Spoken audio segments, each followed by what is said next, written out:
Then she goes on and says, set aside money each month for savings and investments.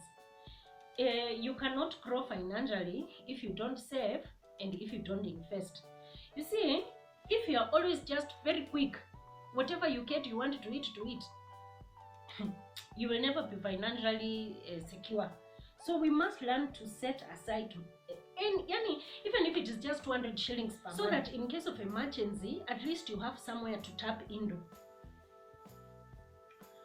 Then invest aggressively. Invest aggressively. If you don't have an idea of what good business to go into, there are a lot of fellow YouTubers who are tackling this interesting topic of investments. Please visit their websites.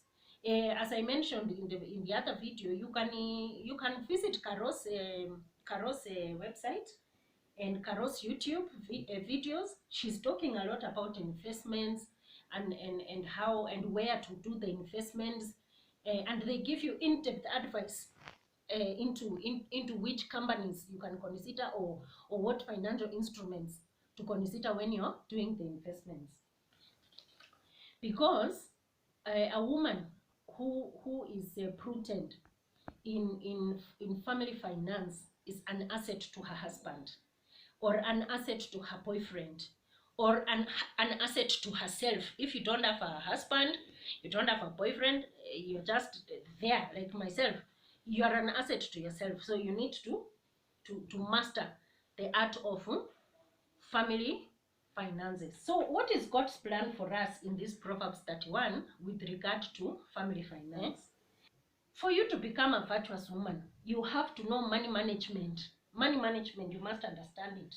Elizabeth says this: God's 22 verse portrait of his beautiful woman clearly shows her daily involvement in managing, making, and multiplying money. Managing, making, and multiplying money. Upendo, you must be able to do those three things. So why is this money management so important in God's eyes? Upendo, for the first reason, God is honored. God is honored when we have good money management. This teaching comes from Proverbs 31 about family finance, about making, managing, and multiplying money. This is God's design for his beautiful women. This is what Elizabeth is reminding us. The second thing is that your husband is blessed. You see, when you are able to manage your money better, you give relief to your husband. You give him relief of mind and release of time, because you will not be spending a lot of time fighting about small things that you as a woman could have taken care of. You understand? In fact, she goes on to say, even if your husband oversees finances in a general way, you are the one who runs the home.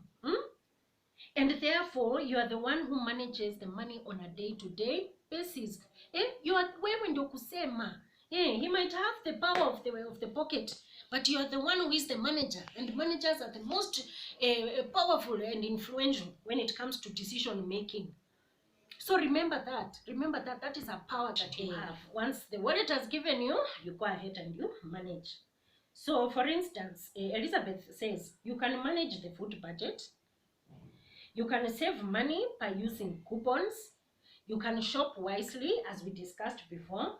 And you can cook food instead of always ordering takeaway or always eating out. Sometimes you can cook food.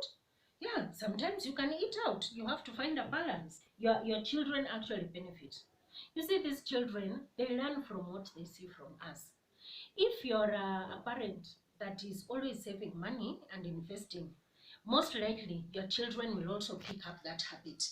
But if you're a parent that is always eating money, when you have a little money, you're already running around trying to shop and finish it. It's just itching your fingers to get out. No, your children will be the same.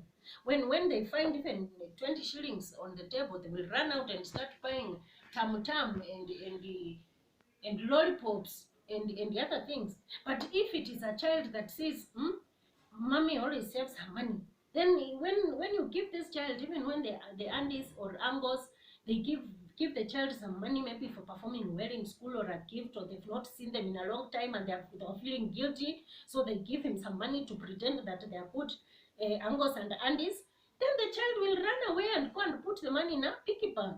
And then also in church, if you're the type to give sadaka, offering, even your children will give.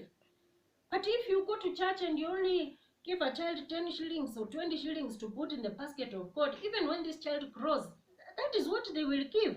They will start giving their wives or husbands a little money, and then their children, sometimes they just tell them, Daddy, you just go to class, there's no need to give. Go to Sunday school, there's no need to give offertory. So please, children learn from us. So let us be prudent. Let us show them the way, the right way to do investments, to do savings, and to give to God. Because a hand that gives receives.